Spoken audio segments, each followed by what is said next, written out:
Welcome back. It is Tuesday. It is time for the next edition of your favorite Raiders podcast. With all due respect to our friends who host other Raiders podcasts, we're telling you, you like ours best. Anyway, it's time for Silver and Black today, an Odyssey original podcast covering your Las Vegas Raiders. We appreciate you subscribing. If you don't already subscribe to the show, make sure you do it. Put on the auto downloads. Every time we push a show, you're going to know it. For those of you brave hearts watching us on YouTube, yo, hello, good to see you. Leave some comments there on the side. We will get back to you as well as we are in there chopping it up with you. Those of you that are sitting there and are sane and talking to us, we talk to you. But if you're not a bot, we're good. Anyway, this show is not just me. This show is me and my partner. That, of course, is Mo Moten.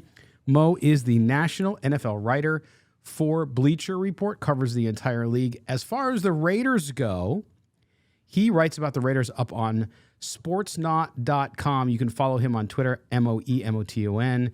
You can also follow me at LV Gully. You can also check out my latest piece on why Tom Brady will be a 49er, not a Raider, up on sportsnaut.com as of today. So check that one out as well. Mo, here we are. We're going to get to the championship games. Lots to talk about there. And I think Bengal fans and Raider fans might have a little bit more camaraderie after what happened in Kansas City. It's a conspiracy, Scott. The NFL hates the Bengals and the Raiders, and the NFL loves the Kansas City Chiefs. Yes. As you all saw last night, I believe the Bengals actually have a legitimate gripe. Yep. But as I was Midtown Mo today, so I was in the Bleacher Report studio. Midtown Mo in the studio. I had this take. I understand why Bengals fans are upset. Yeah. But this is the same thing I tell Raiders fans when they complain about officiating and bad calls, that you can find holding calls that are missed in every single football game. Sure. You can find a bad call in every single football game. What I don't get is, yes, Joseph Asai made a mistake, and on that very play, the referees missed a holding call on Orlando Brown Jr., but no one's paying attention to the Bengals special teams unit allowing Sky Moore to return the ball to the 50-yard line. No one is paying attention to Joe Burrow throwing 2 interceptions and allowing 2 Chiefs rookie cornerbacks to pick passes off. No one is paying attention to giving up field position to allow the Chiefs to kick that 45-yard field goal before Mahomes runs out of bounds. And by the way, he was out of bounds and guy pushes him. That's a fair call. That unnecessary roughness is a fair call. So as I say to any fan, before you argue about bad officiating and bad calls, look at what your team did to get in that situation. Now, the Bengals are 1-3 in the red zone. That means they scored 1 touchdown, kicked 2 field goals. If one of those field goals is a touchdown, you're talking about a 24-23 game in favor of the Bengals. So I don't want to hear crying about bad calls from referees. There are things the Bengals could have done to win that game. And and we're going to get into the game. I was sitting with Bengal fans, and when they got the fumble from Mahomes and couldn't capitalize on it, I said that was not a good omen. But we're going to talk about that. I do believe that Kansas City does get favorable treatment. I'm not saying that it's fixed. I'm not in the conspiracy thing. This whole NFL is scripted thing is getting huge. It goes along with the DeMar Hamlin has a clone thing. It's crazy. But we'll get into that as we talk about the game. First, I want to talk about some breaking Raider news that we had on Monday, Mo, and that was Albert Breer on Monday Morning Quarterback, Sports Illustrated, touched on Derek Carr. Breer talked about Carr and that the market for him, in the trade market that is, has not materialized outside of conceptual conversations. That's a quote from Albert Breer's piece. He also talked about, he said, quote, "My understanding as of right now is the Raiders have not granted Carr's camp the ability to seek a trade. And even though there are aforementioned teams out there with needs, dealing him before February 15th deadline with its $33 million base for next year and $7.5 guaranteed in 2024 won't be easy and absolutely won't be on the Raiders roster past that date. So there is an idea that teams that are interested in him should just wait for Vegas to cut him." Now, Mo, couple things. Half of Raider Nation, I think they're the ones who really were not happy with the Raiders moving on from Derek Carr, are blasting the team that they weren't able to trade him. By the way, you can't even entertain offers until the championship games are over, just so people know. But all this stuff happening, they want to blame the Raiders on that. The market hasn't, quote unquote, materialized. What's at play here? I know you have a take on this. I want to hear with this news that came out on Monday, what you think of this and the Derek Carr situation. Why hasn't the team given the agent approval to do it? And does it speak to anything that's happened or any animosity? What's going on here? Now, I'm not in these discussion rooms with Raiders officials and decision makers, so I don't know what's behind not giving Carr and his camp permission to seek a trade.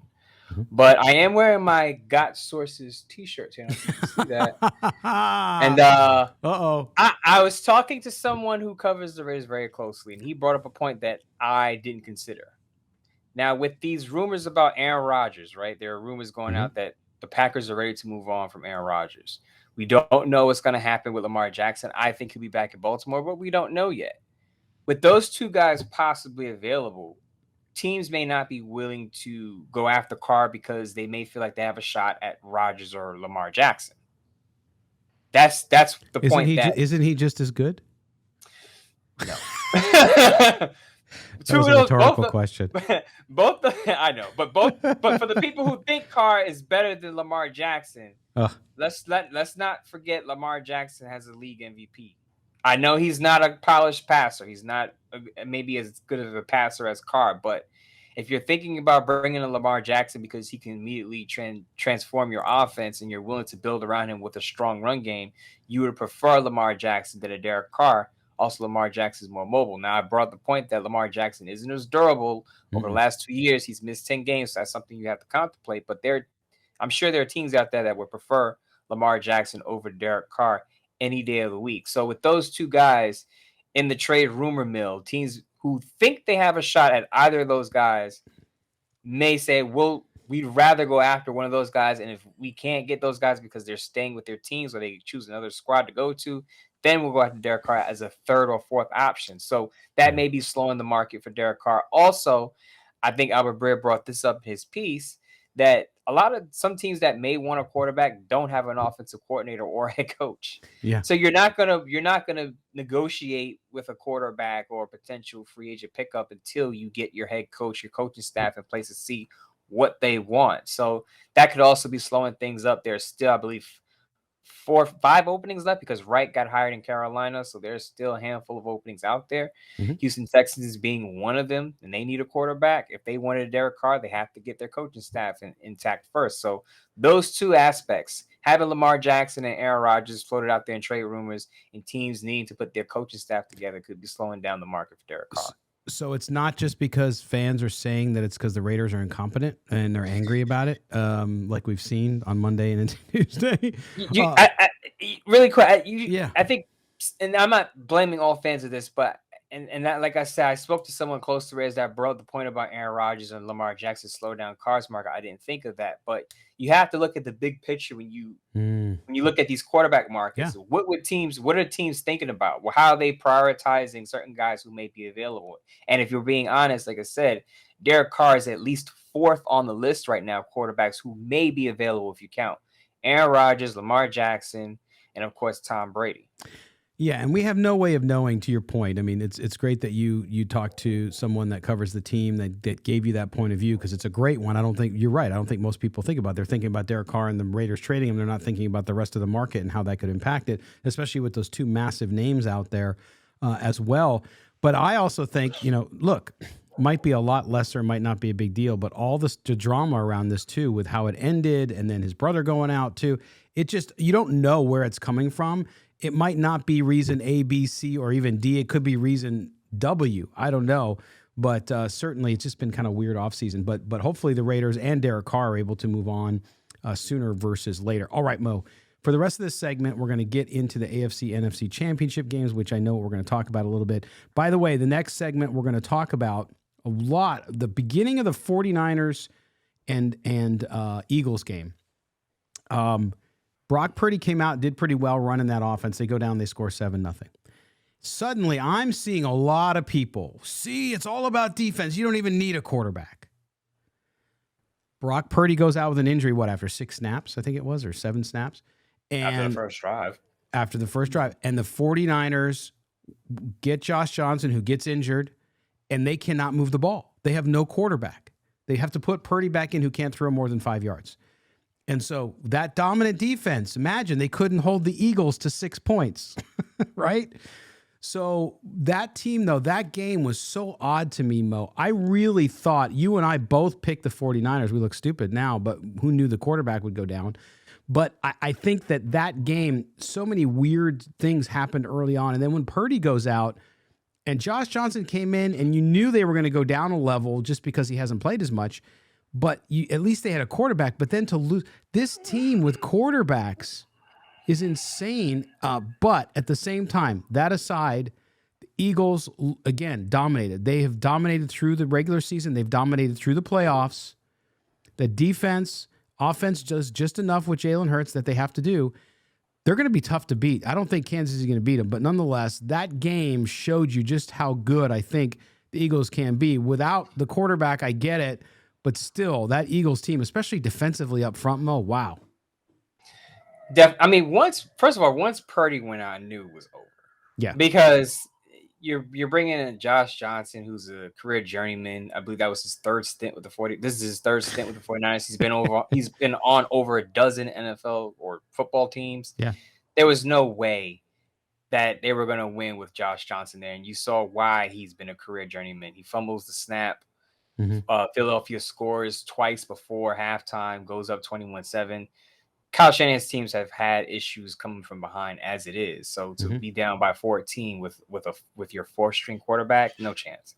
But I think that it also highlights the importance of complementary football, because even with the dominant defense like the 49ers, that defense can't hold if the offense is not moving the football.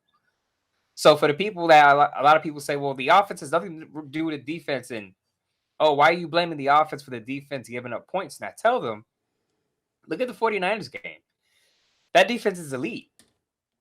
But the offense couldn't move the ball. So what happens? The defense gets gassed or on the field too long, and they eventually crumble. Yeah, pretty remarkable. But I think that Eagles team, again, is going to be tough to beat. I don't think the Chiefs beat them. But we'll get into that as we get close to the Super Bowl. In the other game, the Chiefs and Bengals, I know we touched on at the top of the show because of the controversy. Listen, I was going back and forth with some Chiefs fans on Monday who were taking me in the wrong direction. But I told them, look, I'm not saying that the Bengals lost because of the calls, to your point early on. But it was a poorly called game.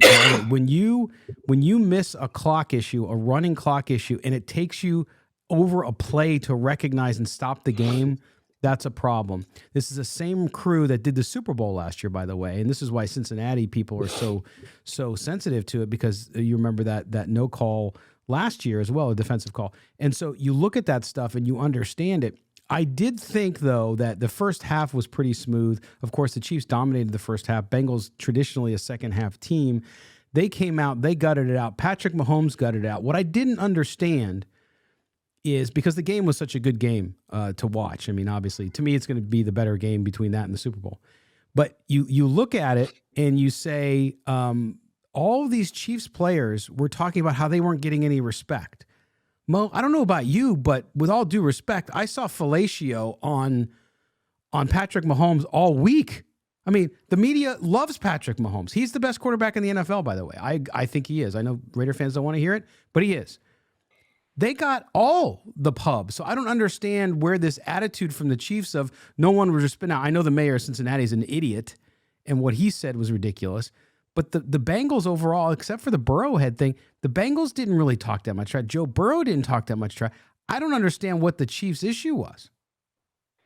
I'll defend the Chiefs on this one. I know this is a Raider podcast, and I shouldn't do that because that's sacrilegious. But when the Chiefs traded Tyreek Hill, a lot of people either question whether that offense would be as prolific, or would the Chiefs' offense come down a bit. And we even questioned it a bit. Because remember, we said, are the Chiefs going to be what they were in previous years without Tyreek Hill? Right. So I think that was part of it, because they did finish with the number one scoring offense without Tyreek Hill. With a bunch of average receivers, the best receiver they had all year with consistency is Juju Smith-Schuster. And, of course, they have Travis Kelce. But as far as their wide receivers are concerned, it was Marquez Valdes-Scantling, who's had drop issues in Green Bay. It was Kadarius Toney, who they acquired midway through the season from the Giants. It was Mecole Hardman, who's missed half the season with a pelvis injury. And as I said, Juju Smith-Schuster, who got banged up Sunday night. So for Patrick Mahomes to move the ball with a bunch of, CC plus receivers and Travis Kelce, who, by the way, went into the game questionable with back spasms, it shows that even without an elite wide receiver, Patrick Mahomes can still get it done. And it shows the value of having a top-tier quarterback, that he can elevate the supporting cast around him. He doesn't need, 2 number 1 wide receivers to move the ball downfield. So I will defend the Chiefs on that one. And we're gonna get into the quarterback. Do you need the top-tier quarterback like that, or is it defense? We're gonna get in the next segment. But I do want to say, before we move off the championship game, because I know everybody's probably tired of hearing about it, and they're like, we don't care because it's not the Raiders.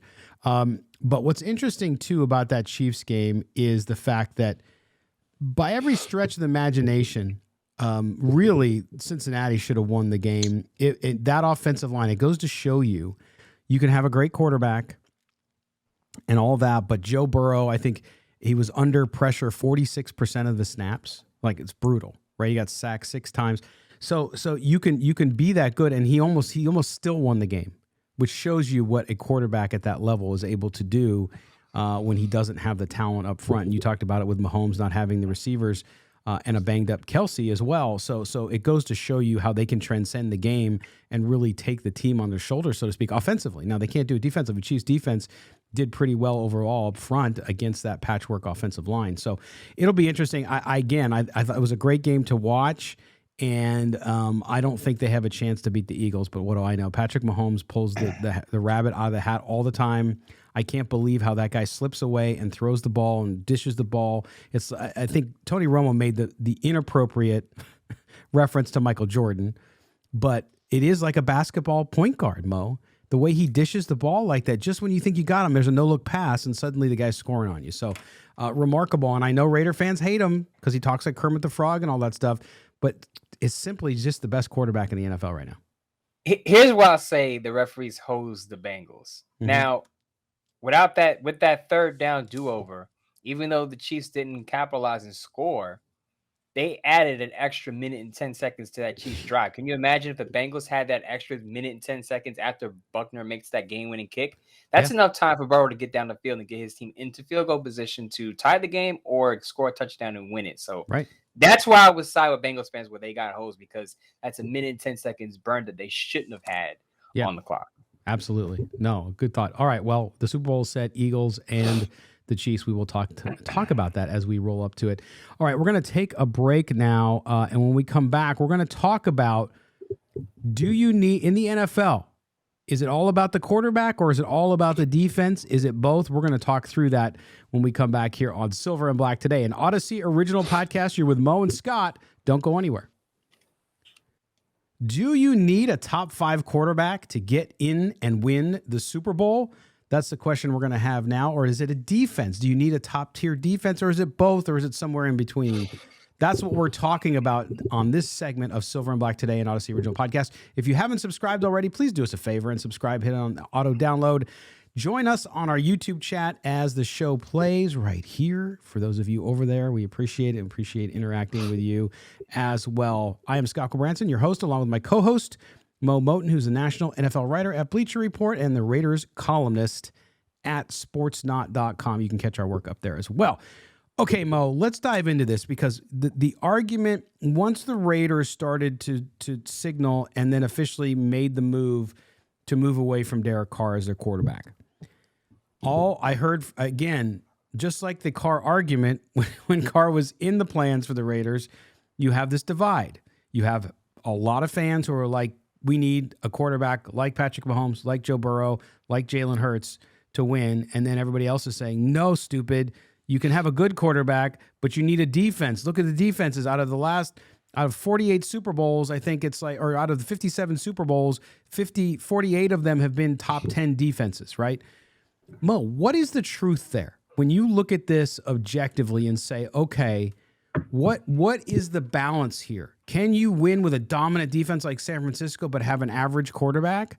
Or do you have to, in today's NFL, have a quarterback that can really move the ball like we saw with Burrow, like we saw with Mahomes, like we saw with Jalen Hurts, What is the truth here, or tell us what your view is on that kind of headbutting around defense versus quarterback versus defense?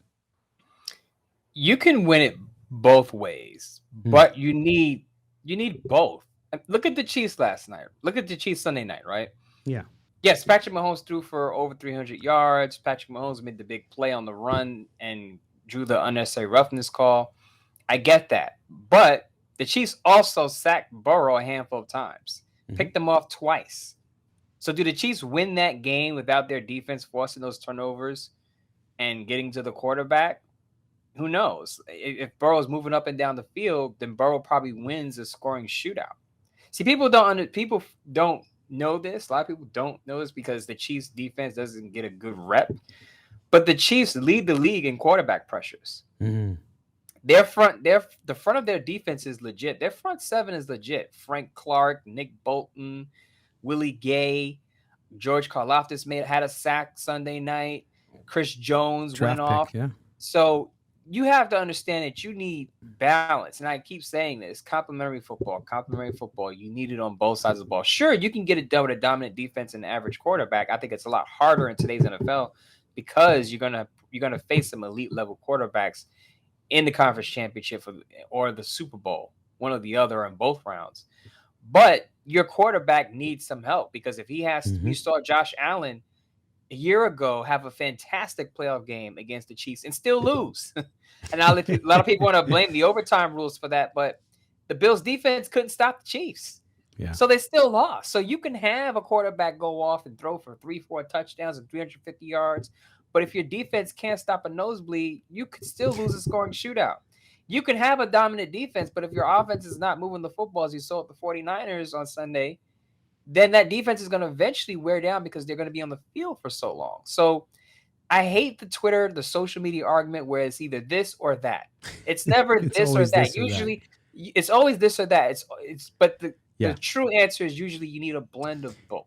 You need a blend of both, and it's exactly the point that I make when I have discussions with folks because they're like, "No, it's all about defense. We can't draft a quarterback." Speaking of the Raiders, that is, we can't draft a quarterback. It's got to be all defense, and then we'll just worry about quarterback next year. And it's like you can't do that. You need to address when you have major concern. And let me tell you, in the NFL, Mo, not having a starting quarterback is a big concern. You cannot not address it, right? You can't just say, "Oh, well, let Stidham be the guy." Because those are the same people that when Stidham starts the season off terribly are going to be like, why didn't we get a quarterback? So the truth is, to your point, the truth is in today's NFL, yes, you still have to have a good defense. The kind of idea when all these offenses started going crazy and the spread offenses came into the NFL, the idea that you no longer had to have a very good defense. I'm not saying you have to be top 5. The Bengals were top 5. Chiefs, I think, are 12, right? 12 or 13, somewhere around there. And mid-pack, right? But they have, like you said, the number 1 scoring offense.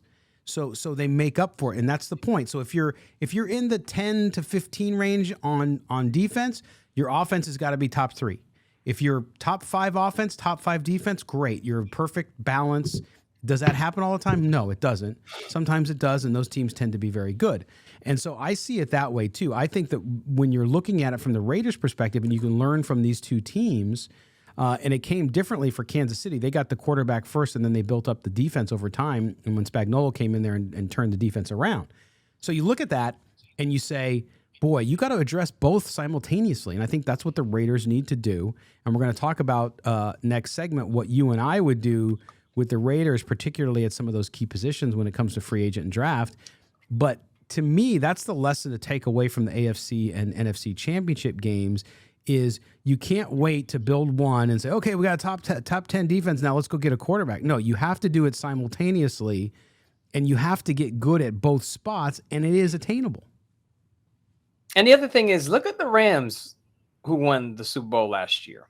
Their defense was ranked 15th in scoring, 17th in total yards. They were a middle-of-the-pack defense, but what happened? They acquired Von Miller, upgraded their pass rush, which helped them down the stretch. So statistically, their defense wasn't even top of the rank. It's just that they were strong in the pass rush and matched up well against the Cincinnati Bengals. It was a close game.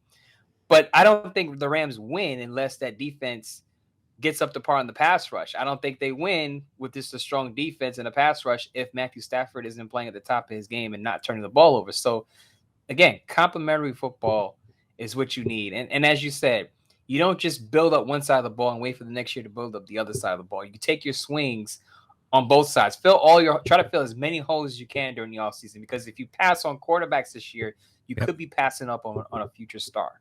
Yep. And that's the thing to me, is you have to be able to address concerns all at once. I'm not saying they're going to get 100% done on defense rebuild here, but you got to try. You got to try. And to me, that's the biggest thing, is let's see what they're able to do. And so for those fans out there that listen to us and say, well, no, it's got to be all defense. Yes, you got to do a lot on defense, but you also have to shore up the offense. You also start to think about attrition. You start to think about, okay, you know what? If what happens, God willing, they sign Josh Jacobs, but let's say he doesn't. What do you do then? Then you got to think about running back. You got a couple guys that you drafted, by the way, Dave Ziegler overlooked or didn't choose Pacheco, who had a great game and has a great season for the Raiders. By the way, he went one pick after for the Raiders as well. So you look at that and you say, okay, you got a lot to do there. So you have a lot of concerns, but you need to address them and you need to look at them both. So when you say go defense, build a defense, yes. But when you say you have to think about that before the correct, no, you got to do it at the same time. And that's what I anticipate Dave Ziegler will do. How well of a job he does, Mo, will determine how well this team does next year. Drafting is important, as we know. And I know this is a Raider podcast, and we don't want to go too far into the Chiefs, but look at the Chiefs secondary. Brian Cook is a second-round pick. He's a rookie. Joshua Williams, who picked off Joe Burrow Sunday night, fourth-round rookie. Jalen Watson, who picked off Joe Burrow last night, I believe a sixth, seventh-round rookie. Mm-hmm. Their rookies are making plays. George Karlaftis, their first round, are making plays. The beginning of regardless of what side of the ball you address, you need rookie contributors. Yeah. You can't just flush away draft picks as the Rays have been doing in the previous years. It starts with building. I don't want to say it starts with building through the draft, but you need a good draft in tandem with a good free agent signing class to get back in the mix. Yeah, and I know you say, well, it's a Raiders podcast, they don't want to hear about the Chiefs, but you have to look at the Chiefs because that's who you have to beat in order to win the division. And I know Raider fans, they want to just get a wild card every year. They want to win the division. Right? You get a better seed, all that deal. You want to host a home game at Allegiant Stadium? Yeah, you do. So, but to your point, before we go to the break and then come back and talk about how we would restructure the Raiders, if you look at the Chiefs, these are draft picks last year. Cornerback Trent McDuffie, like you said, 6 tackles, 2 passes defense. Karlaftis, you talked about, had a sack. Sky Moore, the wide receiver, 3 catches and that key punt return. Brian Cook, 4 tackles. Joshua Williams, interception, Jalen Watson, interception, and Pacheco, 85 yards. That was their 7th round draft pick. So every single player from rounds 1 to 7 on the Chiefs contributed to their AFC Championship game win and their season, of course. But that's why, and we'll do it, I guess, when we do a roundtable go to the draft, is just the Gruden era, although it yielded a couple good people, it really set this team back because when you look at the Chiefs, that's an aberration. You don't hit on every player in every round every year, usually. There's usually 1 or 2 guys that just don't pan out for whatever reason, or they take time to develop. The Chiefs just did a good job this year of doing it, and that's why they're overperforming for where people thought they were going to be because of what they got rid of. So it just goes to show and underscore the purpose and the point around good drafts and making sure you get those young guys on rookie contracts into the building and contributing right away. Because also, and I think this point needs to be hammered home, when you get guys on rookie contracts who contribute right away, you can get rid of underperforming veterans who are on bloated contracts. Yes. Because then you can say, we'll cut you, and we have a rookie right behind you who's giving us just as much, if not more, than you are. So we can save money now by promoting a rookie and getting rid of a veteran who's not performing up to his deal. Absolutely. All right, we're going to take our second break here on Silver and Black today. When we come back, we're going to talk about, Mo and I are going to run down what we would do. I have a couple key, Mo will be obviously more detailed than I am because he always is. But when we get into what will the Raiders do to remake this roster, I'm going to focus on quarterbacks and defensive players that I think in free agency they should pursue. And we'll get into that when we come back from the break. and give you a sense for where we would go if we were in Dave Ziegler's shoes, which we are not, but we're going to do our best to do that. You're listening to Silver and Black today, an Odyssey original podcast. Don't go anywhere. Welcome back, Silver and Black today, the home stretch here on our Tuesday edition, the off-season podcast. Yes, the AFC and NFC championship games. Crazy stuff. Chiefs and the Eagles in the Super Bowl out in Glendale, Arizona. We'll talk about that in the coming week. But right now, we're still focused on the Raiders, of course, and what the Raiders are going to do. So on the show right now, you have co-GMs. You have Midtown Mo Moten there, and then you have Scott here. And we're going to give you our plans. How do you beat the Chiefs? The Chiefs, again, 5 straight AFC championship games at home, going to the Super Bowl again with a chance to win another trophy, which they would then equal the amount of trophies won by the Raiders, by the way, if the Chiefs win. So I know Raider fans are going to root really hard against them because it's the one thing they have over Chiefs fans still. But to unseat the Chiefs in the AFC West, the Raiders got to get a lot better. What are they going to do in order to do that? We know they need to get a quarterback. We know they need to do an offense, but we're going to give you some specifics. And Mo, I want to start with you on the quarterback position. We've talked about Tom Brady. Now, I'll tell you, on Thursday's show, we're going to do a deep dive on Tom Brady again and talk about why I don't think he's actually going to come to Las Vegas. We'll talk about that on Thursday. But when you look at the quarterback position and what they're going to do here, clearly you have Jarrett Stidham sitting there if they re-sign him and keep him as a backup. So you need to get a starter in there, number one. And number two, you have to think about the future at quarterback as well. You can do the same if you get a guy you feel really great about and think you can start as a rookie, great. If not, you got to get a bridge quarterback we've talked about so many times on this show. Mo, let's start with this. What do you do? What's your approach as a GM? I know there's a lot of unknowns right now, but just based on what we know and the market out there, what's going on, what would you do starting with this team at quarterback heading into the draft and the free agent market? Are you ready, Raider fans? Cover your ears. Uh-oh. Sign Tom Brady.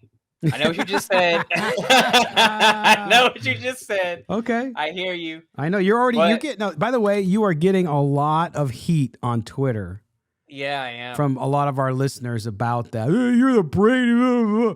I'm like, oh my God. And it's so funny because I sat there and I watched the Tuck rule, and I don't blame. I don't want to get off on a tangent on this, but I don't blame Brady for that. He didn't make the call. Blame the referee. He benefited from the call, but it's not like Tom Brady put on a referee shirt and blew the whistle himself and called had the Tuck rule in his favor. And God rest his soul, Franco Harris. This is why Phil Villapiano and Franco Harris were good friends. Like, it happened. They played it up, but they became very close friends. So Phil Villapiano, who lost the chance to go to the Super Bowl because of that play that hit the ground and he was clipped, the Immaculate Deception, okay, he was friends with the guy that did the play, but yet fans will not be happy if Tom Brady signed with the Raiders. It's very interesting. I'm signing Tom Brady. Look, if I'm the GM of the Raiders and I'm going into year 2 after a 6-11 season, I got to win football games. And I don't think signing Jacoby Brissett or re-signing Jarrett Stidham is going to get me more than 6 wins. Tom Brady hasn't missed the playoffs since the year he sat out with a torn ACL in 2008. I was in college. I've been out of college for 15 years, okay? That's how long it's been since Tom Brady has. I've been out a lot longer than that. So, I mean, if I want to win some football games and I want to bring some respect back to the Raiders organization and this team, I'm signing Tom Brady. But because I'm signing Tom Brady doesn't mean I'm not drafting a quarterback, because I've said this all along. Regardless of what the Raiders do at the quarterback position, unless it's, bringing in Lamar Jackson, which is, I said it's not going to happen. It's a pipe dream because he doesn't fit Josh McDaniel's system. Then you're drafting a quarterback just because you want to have quarterbacks in and out of the door. I would probably draft Tanner McKee out of Stanford in the 2nd or 3rd round if he's available, because people say, well, why are you doing that with Tom Brady? The Patriots also did it. Jimmy Garoppolo was a 2nd round pick. Jacoby Brissett was a 3rd round pick. Jarrett Stidham was a 4th round pick. Those guys were drafted during Tom Brady's time as a starter in New England. So it's not unheard of to have Tom Brady in your roster and still draft a quarterback. So, yes, I would sign Tom Brady, and I would still draft a quarterback in the second or third round. That's what I would do at quarterback. But go ahead, Scott. There you go. So you're all in on Brady, and then you're getting a quarterback in rounds 2 through 4-ish, somewhere like that. Okay. Correct. So I'm going the opposite approach here, right? And I think bold times call for bold moves. Listen, some of you who say they should trade up to the number 1 pick, no. The Bears, by the way, would ask for so much, you would be hampering yourself in the other areas you need to help with your team, okay? So the only trade opportunity I see for the Raiders, if they really like one of the 3 quarterbacks, Stroud, Young, or Levis, is you can only target number 3, the Arizona Cardinals. The Cardinals don't need a quarterback. Obviously, they have Kyler Murray. Behind them are 2 teams that do need a quarterback, and that is Indianapolis and Seattle. Even if Seattle, which I believe they're going to stay and stay with Geno Smith, re-sign him, which would be a smart move for them. I still think that they're going to get a quarterback there as well too. So that means the Raiders have one opportunity, and that is to trade up to them. I'm going on the assumption, if I'm Dave Ziegler in his shoes right now, they love one of those guys. Okay, whether it's Stroud, Young, whoever. And so what I'm going to do is I have draft capital from this year and next year, and I'm going to trade up to Arizona's spot at number 3, and I'm going to take C.J. Stroud. That's what I do, right?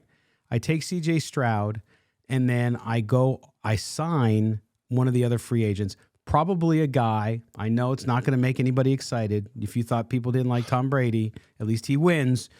You sign Jacoby Brissett or somebody like that. I mean, there's Teddy Bridgewater. I think Brissett's better than Bridgewater, frankly.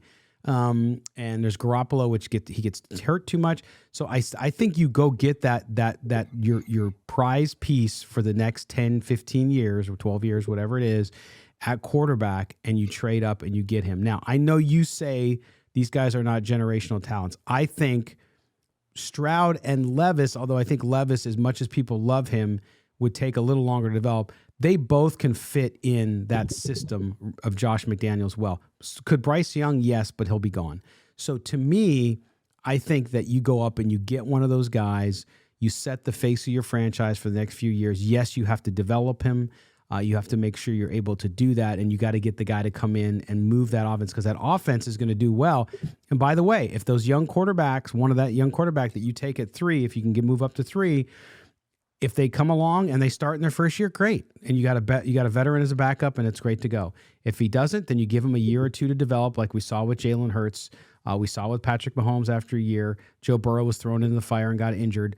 But out of those guys, those 2 guys were able to perform just fine if they were brought along well. And I think that's what the Raiders should do at quarterback. Thoughts? I'm actually not opposed to that plan. That would actually, I think I mentioned this on a previous show, that would actually be my plan if the Raiders don't get a Tom Brady. Right. So let's say Tom Brady signed. If Tom Brady signed somewhere else and the Raiders are left with Jimmy Garoppolo, Jacoby Brissett, and Jarrett Stidham, I would definitely totally move up to go get a C.J. Stroud. He's the quarterback that I've targeted plenty of times. And then that's probably then you move into the Pittsburgh Steelers lane, where you have a veteran. They had Mitchell Trubisky, and then they drafted Kenny Pickett, who was later in the draft, by the way. But you go into the season and you start your veteran, and until he flames out or gets hurt, or unless the rookie is ready to play from day one, then you have your rookie sit behind your veteran for a few games or several games, and then eventually you turn it over to your rookie, which in this case, in your scenario, would be C.J. Stroud. That's a plan that I actually like if there's no Tom Brady. Yeah, and I listen, I think the talking about trading up, trading down, all that stuff sounds great. It's hard, though, because you never know what else is going on, right? You don't know what the asking price. The Cardinals, they have a new GM. That new GM knows that the spotlight's on them. It's their first draft. They have the number 3 pick. They might not want to trade out of there. They might want to just get their guy and get done with it. But you also have the Colts and the Seahawks.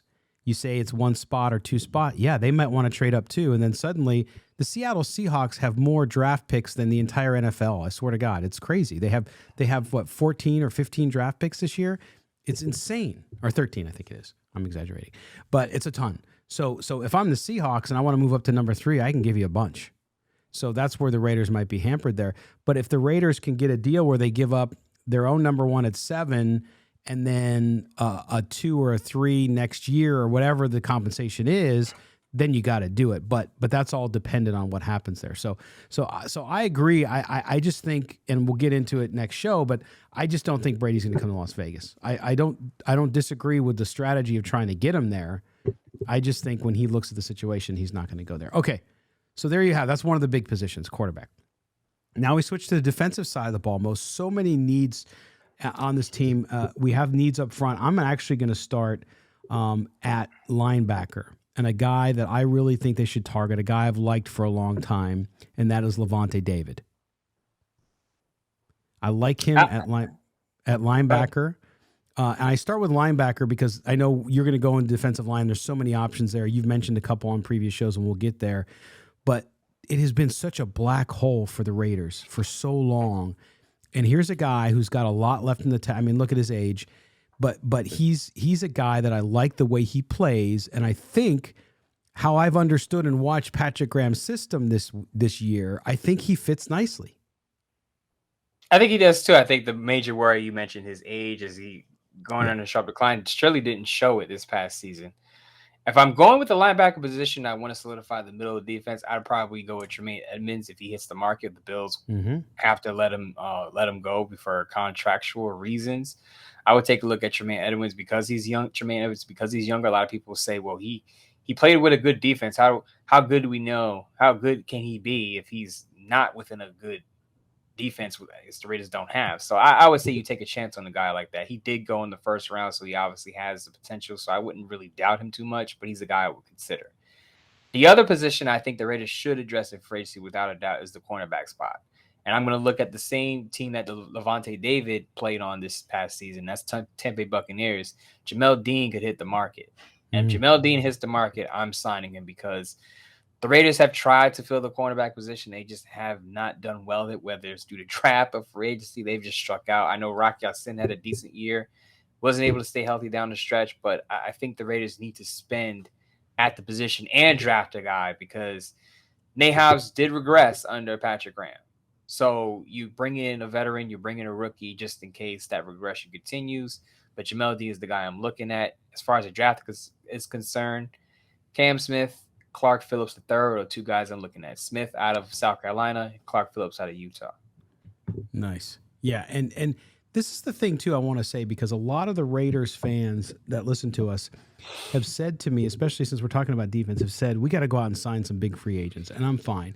But you look at guys, and I know some of these guys, even though they're unrestricted free agents, they may end up staying with the team. You look at Philly's defensive line, right? I think 3 of those 4 guys, those starters, are free agents, correct? Including Hargrave, right? You look at him; he's making $20 million this year. They say his market value was 20. He's making 20.1 this year as well. His contract is 13, so he's due for a raise, right? So his value is up to 20 million. You're talking about paying 20 million for a defensive tackle. I don't know that you can put all the. I mean, you might be able to get one of those guys, but you have to prioritize, right, Mo? I think this is why the draft, and I agree with fans, you got to hit on the draft with some defensive players, especially in the line defensive backfield, because to me, the key prime free agents up front might be, even with the Raiders' cash situation, might be out of touch or out of reach, knowing that you have all those other contracts to deal with, and you just gave Max Crosby his deal. Chandler Jones, you got to pay at least one more year. How do you see that defensive front and what they're going to be able to do there on the free agent market? Or are you like me thinking that they're going to have to probably fill most of it through the draft? I think they're going to have to go to the draft to fill their defensive tackle needs simply because they've already paid Bilal Nichols a lot. Unless they try to move or cut Bilal Nichols, they're probably going to have to do it through the draft because I don't see Dave Ziegler spending, 15 to 20 million on a defensive tackle at the free agent market. I like Javon Hargrave. I think he would be great for the Raiders. But if the Raiders do go for defensive tackle free agency, it could probably be a guy like Larry Ogunjobi, who I've been calling for, I think, the previous year. He signed with the Steelers instead. But he's the guy I would look for because he wouldn't cost as much as a Hargrave. Hargrave would probably be a dream scenario, and so would Daron Payne.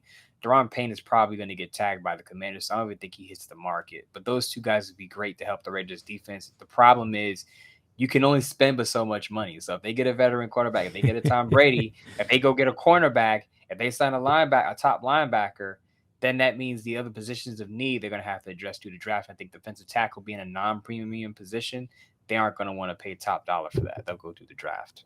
Yeah, no question. All right, let's talk now quickly, and we're just doing this, we're doing this off the cuff, so to speak. But you look at defensive backfield. We talked about Jesse Bates from Cincinnati at safety. There's a couple other safeties, a couple of cornerbacks. I think this is going to be where they're going to have to go get a veteran at one of those spots, but also supplement that with young players. They tried to do that in the last, 3 years, actually, if you look at some of the signings they've done. But this one, you have to shore it up pretty quickly, especially being in the AFC West. Kellen Moore now is the play caller in Los Angeles for the Chargers. What do you see there, Mo, that you like a defensive back as far as free agents go? I've been calling out for Jesse Bates. I understand he's probably going to cost a lot, though, because he's probably arguably the best safety that's going to hit the market. And he's been wanting a lucrative multi-year deal from the Bengals for a couple of years now. They have resisted doing that.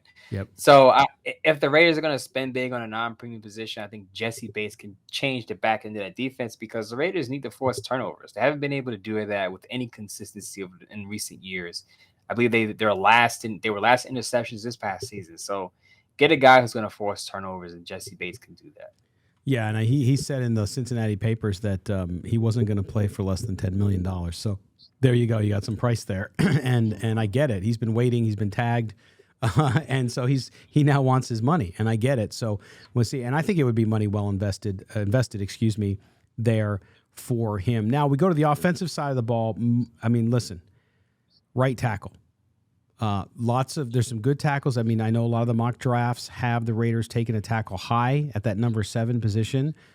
If they were to sign Tom Brady, I can see that happening. If they don't sign Tom Brady, they go quarterback. Let's just go into that assumption. We'll get both options from you. If they don't sign Brady, go quarterback. Is there anyone on the free agent market that intrigues you that would be available for the Raiders on that right side? I would say probably Kelvin Beachum. Kelvin Beachum is a name that I like. Isaiah Wynn, a lot of people are going to bring up that name because he's familiar with Josh McDaniels and that staff, but he's injury prone. And if you're going to sign him, you're probably going to draft a tackle anyway, because you're not counting on him to play a full season. Beachum has been more consistent. Beachum hasn't been hurt as much as Isaiah Wynn. Beachum is not a big name, so you're probably not going to have to pay top dollar for him. I think that would be a good option for the Raiders if they're looking to fill or upgrade over Jermaine Illuminar. George Fant, who played with the Jets past couple of years, is also a decent pickup. Although he was hurt last year, he's a decent alternative that you're not going to have to pay a whole lot of money to. Yeah, I think he's getting about $2 or $3 million, right, or $3 million from the Jets. But you look at Beachum and Reisner, right? Reisner's another guy that's out there as well. Yeah, he's a guard. He plays right side though, does he not? I think he plays on the left side. He plays. Okay, there you go. So, hello, wake up. You look at that, and the rest of the market, not exactly. I think hot. I mean, you look at, we talked about McGlinchey and the fact that he's kind of fallen off a lot. You have Orlando Brown, but I think he's going to stay in the fold with the Chiefs or go to a team that'll give him the money. Young guy, 27 years old, right? So he's a guy who can be there for years to come, but I don't know that the Raiders are going to spend that kind of money, especially with the talent you're going to find in the draft. And remember, he wants to play left tackle. Yeah, he wants to switch over. So he wants to, because that's the reason he left Baltimore. Yeah. He was a right tackle at Baltimore. He signed with the Chiefs to play left tackle, and that's what the Chiefs needed after Patrick Mahomes got pummeled in that Super Bowl with the Tampa Bay Buccaneers. So remember, they rebuilt their offensive line over one offseason, and Orlando Brown was one of the moves they made to acquire him. So he wants to stay left tackle like his dad played, and I think if the Raiders want to consider him, that means they would have to move Colton Miller to the right side. Yeah, that's a risky proposition with the way Colton Miller is. And like you said on a previous show, we've had guests on who talked about how it's like trying to write with your left hand when you're right-handed and vice versa, switching over. It's just a whole different game, and you don't want to do that. And that's where the Raiders got in trouble under Gruden, right? Which is the drafting guys and trying to play them in positions that they hadn't played before or only played briefly, and it just hasn't worked out. So I don't support that unless something happens and you're not going to have confidence in Colton Miller, which wouldn't make sense anyway. When you look, Mo, go ahead. You had something else. What, and I know we're not getting to draft guys at right tackle, but if the Raiders do sign Tom Brady, I would do exactly what the Buccaneers did. Get a right tackle as one of your top draft picks. They got Tristan Wirfs in the first round, and that offseason they acquired Tom Brady. The Raiders, if they sign a Tom Brady, go get Darnell Wright out of Tennessee. To me, he's the guy to look out for. I think he's the top right tackle in this draft class. He is. Absolutely. I know a couple of the mocks that I saw had him going there as well. Mo, before we cut out of here, anything else when you look at what the Raiders need to do this season to start to look at unseating the Chiefs? What is there another player out there that you think is a must, or I shouldn't say a must go get, but a must want for this Raiders team that could make a huge difference, presumably on defense? Good edge rushers usually don't hit the market, so it's hard to find an edge rusher at the top of his game, as you saw with Chandler Jones, big name, but he's on the downside.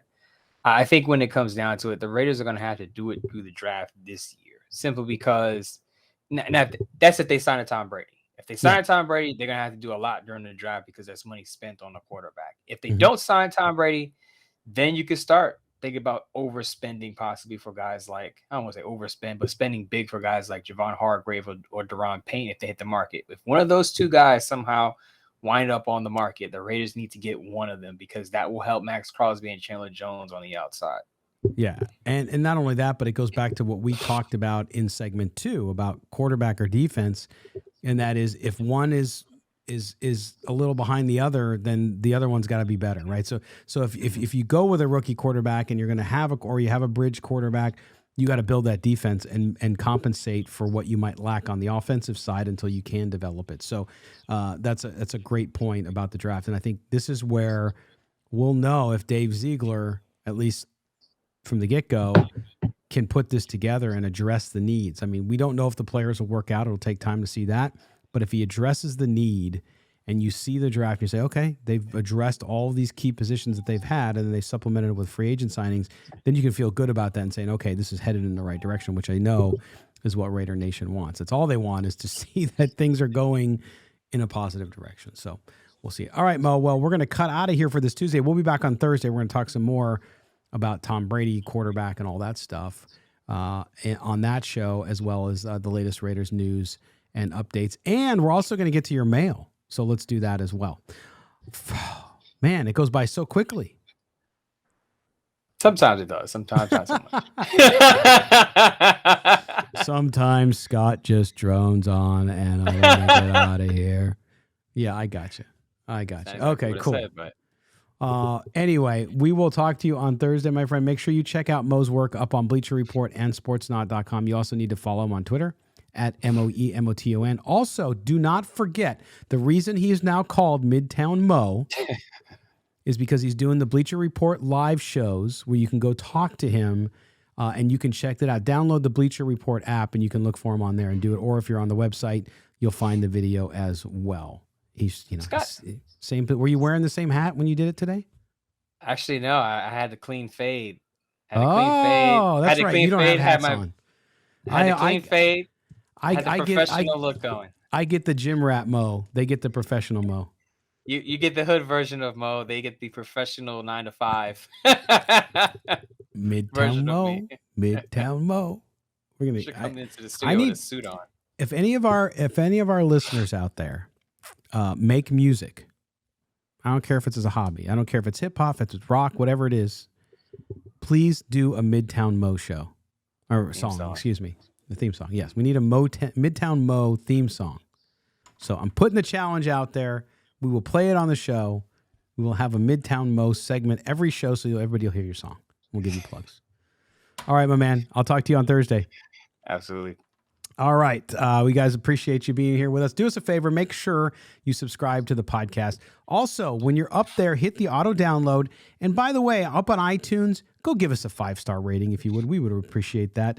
We appreciate you guys and all of your support and look forward to talking to you next time. For Mo Moton, I am Scott Branson. And for our producer, David Stepanian, have a great rest of your week. We'll talk to you on Thursday, Raider Nation. Bye-bye now.